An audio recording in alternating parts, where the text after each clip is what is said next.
Morning, everybody. Amazing Spider Jim here.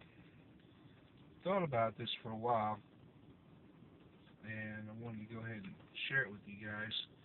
So basically, I have a '07 Chevy Silverado, and the air has messed up ever since I bought it.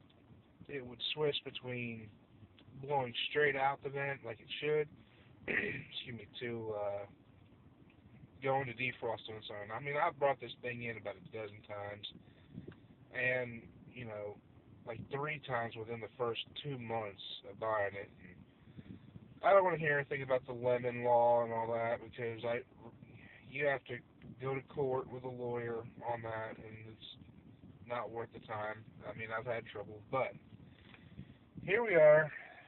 The defroster won't go anymore. The vent's stuck on blowing straight forward, which is the reverse of what always happens. So rather than pay the $400 freaking dollars that Chevrolet wants to supposedly fix this for I don't know how long till it messes up again, I went ahead and just did some figuring, and I come up with this. This is one of those frost faucet covers that you get at your local hardware store, and put a piece of tubing right here. And what I did was, I pull this back for you. I have this. I took a paper clip, ran it through the vent, twisted it, and then attached another paper clip to the rubber here, so I can pull it, cinch it up here real good, and bear with me just a second here. I'll show you how good this actually blows the air. Alright, sorry. So, sound, you might be able to hear it. The air vent's on full blast.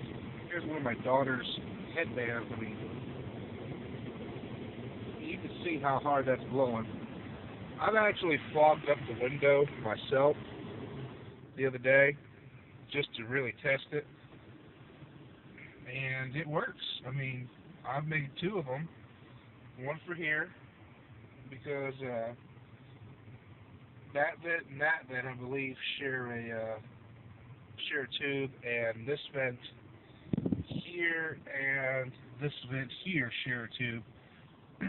So for maximum output, you just close off one of each of the 2 vents.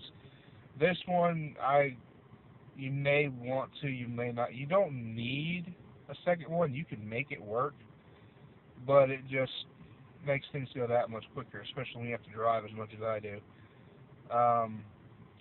You do need to adjust it before you start driving, because you don't want to be fiddling with this and have your hand hitting it while you're driving.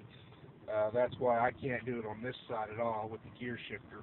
But, here it was $4 for the tubing, or for the cover, and I think $7 for like 10 foot of tubing at Lowe's.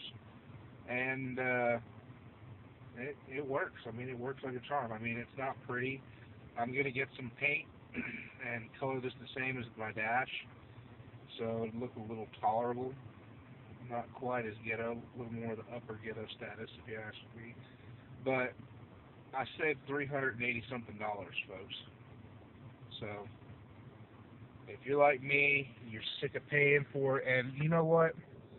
It's all about pride. I mean, this works. I have $300, $350+ I could use to pay bills, feed my family, or take them out somewhere real nice. So just thought I'd share that with you. I mean, especially, you never know when something's going to happen, and you can't have the money to just get it outright fixed, and, for lack of better words, MacGyver it. Just think about what has to be done. And this point, I thought I just have to bring the air to the windshield. I didn't have to rip apart the dash. I didn't have to spend a couple $100 on the motor.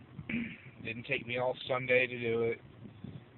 I took a drill and just drilled a hole saw right in there, cut the tubing, and stuck it in.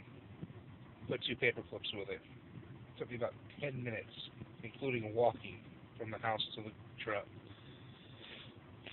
So, hopefully this will save y'all some money. You know, take your families out. Have a nice lunch after church on Sunday. Be blessed. Take care, and God be with us all. Thank you.